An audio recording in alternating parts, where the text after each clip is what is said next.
अस्सलाम वालेकुम जी। Welcome back to my channel. क्या हाल चाल है सबके? उम्मीद करती हैं सब खैर खैरियत से होंगे। अल्लाह का शुक्र है मैं भी ठीक ठाक हूँ। तो मेरे वो फ्रेंड्स जिन्होंने अभी तक मेरा चैनल सब्सक्राइब नहीं किया, मेरी रिक्वेस्ट है उनसे कि वो मेरे चैनल को सब्सक्राइब कर दें और मेरी वीडियो को लाइक करना है, ज़रूर करना है और अपने फ्रेंड्स एंड फैमिली मेम्बर के साथ शेयर भी करना है। तो आज मैं आपके लिए बहुत ही सर्दियों की ख़ास डिश है, ज़बरदस्त रेसिपी वो लेके आई हूँ, जिसके लिए सबसे पहले मैं आपको उसके ये जो जितने मुझे इंग्रेडिएंट्स चाहिए वो मैंने आपको बताने हैं। कि उसके लिए एक प्याली चावल के मैंने लिए हैं और उनको मैंने भिगो लिया है। तकरीबन 1 से 1.5 घंटा पहले मैंने भिगोया है। और साथ ही मैंने जो गाजर है उसको कद्दूकश कर ली है। आप अपनी चीज़ें जो अपने टेस्ट के हिसाब से उतनी और जितनी आपको ज़रूरत है उतनी आप ले सकते हो, कम या ज़्यादा कर सकते हो। और जो 3 इलायची हैं सब्ज़ वो मैंने ली हैं। आप इसका पाउडर भी यूज़ कर सकते हो, आपके पास पाउडर है नहीं तो आप साबुत यूज़ कर लो, उसके दाने निकाल के यूज़ कर सकते हो। 1 प्याली चीनी की मैंने साथ ली है और ये मैंने तकरीबन 3-4 किलो दूध था मेरे पास, उसके लिए मैंने ये सारे अज्जा जो है ना लिए हैं। आपके पास जितना दूध अवेलेबल है आपने उसके हिसाब से अपनी सारी चीज़ें जो है ना वो लेनी है। चावल आप जितनी ज़्यादा पहले भिगो के रखोगे उतने वो आपके बहुत ही मज़े के जो है ना बनेंगे और उतने वो ज़्यादा जल्दी बन जाएंगे, गल जाएंगे। चूँकि ये रेसिपी ऐसी है कि जिसे बच्चे बड़े सभी बहुत पसंद करते हैं। सर्दियों की जो है ना एक ख़ास डिश है। तो मैंने सोचा कि मैं बना रही तो आपके साथ भी जो है ना मैं ये वीडियो शेयर कर दूँ।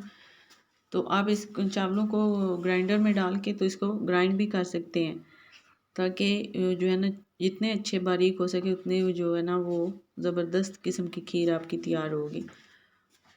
तो जो दूध है वो मैंने रख दिया था, वो बॉयल हो रहा है। तो अब जो चावल थे उनको मैंने अच्छे से जो है ना बारीक कर ली है। मैंने हाथों की मदद से इसको बारीक कर लिया, मुझे ग्राइंड की कोई ज़रूरत नहीं पड़ी इसको करने की। तो मैंने जो है ना दूध में शामिल कर दिया इसको। तो थोड़ा सा इसको हिला के तो मैं जो मेरे पास जो गाजरें हैं वो भी मैं इसमें ऐड कर दूँगी।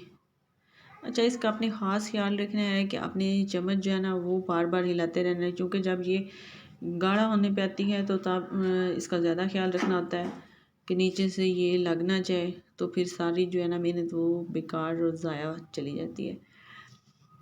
पहले भी आप चम्मच बार बार हिलाते हैं ताकि इसको उबाल आने पे जो सारा कुछ है दूध शुद्ध वो बाहर बाहर ना गिर जाए। तो मेरे पास जो गाजरें थी वो मैंने इसमें डाल दी हैं। अब देख सकते हैं कि जो तकरीबन ये आधा किलो से थोड़ी 1-2 गाजर ज़्यादा ही होंगी वो मैंने इसमें डाली हैं और 1 प्याली जो चावल है वो डाल दिए।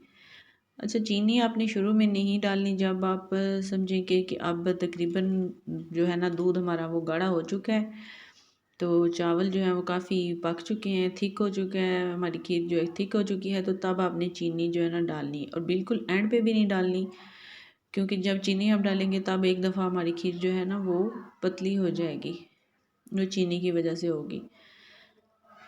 अब आप देख सकते हैं कि इसमें जो उबाल आना शुरू हो गया है, तो अब इसका मैं ख़ास ख्याल रखूँगी कि कहीं जो है ना ये इसका दूध जो है ना वो बाई ना गिर जाए। तो इसको काफ़ी देर पकाना पड़ता है। अब काफ़ी टाइम हो गया इसको पकते हुए, तो अब इसकी जो है ना गाढ़ी हो चुकी है जितनी मुझे चाहिए थी। बहुत ज़्यादा गाढ़ी भी ना हो और ना ही पतली पतली हो। अब मैंने इसमें आके चीनी डाली। अब मैं थोड़ा सा और इसको पकाऊंगी ताकि ये इसकी जो सारी चीज़ें मतलब ये आपस में यकजान हो जाए। जो इसका चावल और गाजर का जो था ना मिक्सचर ऐसे हो जाए जैसे एक जान है। अब ये काफ़ी थिक हो चुकी है और यहाँ पे आके आपने ऐसे आराम आराम से चम्मच जो है इसमें चलाते रहना है, ताकि जो है ना ये नीचे से लग ना जाए। लग जाएगी तो इसमें जो है ना ख़ास स्मेल पैदा हो जाएगी। तो माशाल्लाह से बहुत ही अच्छी खीर जो है ना बन के तैयार है। मेरे बच्चे बहुत शौक़ से खाते हैं, मेरे हस्बैंड भी और मैं ख़ुद भी बहुत शौक़ से खाती हूँ। तो मैंने ये स्पेशल खीर बनाई है आज। तो इस पे आप गार्निशिंग के लिए आप कुछ भी ऊपर जो आपको पसंद है आप लगा सकते हो, बादाम, गरी या कुछ भी। मैंने ये क्रश की हुई है गरी, वो ऊपर लगाई है, और साथ ही जो केला है उसको भी काट के रखा है तो वो भी ऊपर लगाऊंगी, क्योंकि वो मेरे बच्चों को बहुत पसंद है।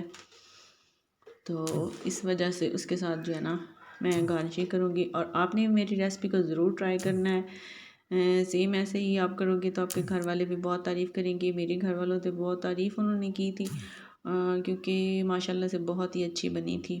अगर खीर की लुक अच्छी आ रही हो तो समझें कि वो खाने में भी अच्छी होगी। यहाँ तक कि कोई भी खाना है, कोई भी चीज़ है, उसकी जब तक उसकी जो है ना लुक अच्छी नहीं आएगी तो तब तक वो खाने के भी ऐसे ही समझो कि वो खाने में भी ऐसे ही होगा जितनी जैसे उसकी लुक आ रही होगी।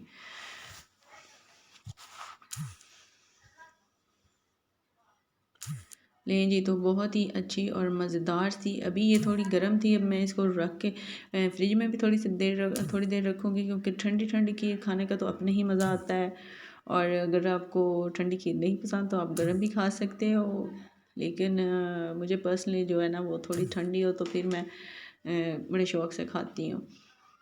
तो सर्दियों की एक जो है ना बहुत ही ख़ास और आला रेसिपी है। ऐसे ही मज़े मज़े की जो रेसिपीज़ हैं वो मैं आपके साथ शेयर करती रहूँगी। आपने मुझे कमेंट करके ज़रूर बताना है कि मेरी रेसिपी आपको कैसी लगी, पसंद आई आपको, और आपने फ़ीडबैक ज़रूर देनी है। आप भी अपनी फैमिली को खिलाएं, अपने बच्चों को भी खिलाएं और उनको खुश रखें। जैसे कि मेरे बच्चों ने खाए तो वो कसम से बहुत ही जो है ना खुश हुए। तो इसके साथ ही अपना बहुत ज़्यादा ख्याल रखना है, मुझे अपनी दुआओं में अपने याद रखना है। मिलते हैं अपनी नेक्स्ट वीडियो में, नेक्स्ट रेसिपी के साथ, नेक्स्ट व्लॉग के साथ। तब तक के लिए अल्लाह हाफिज़।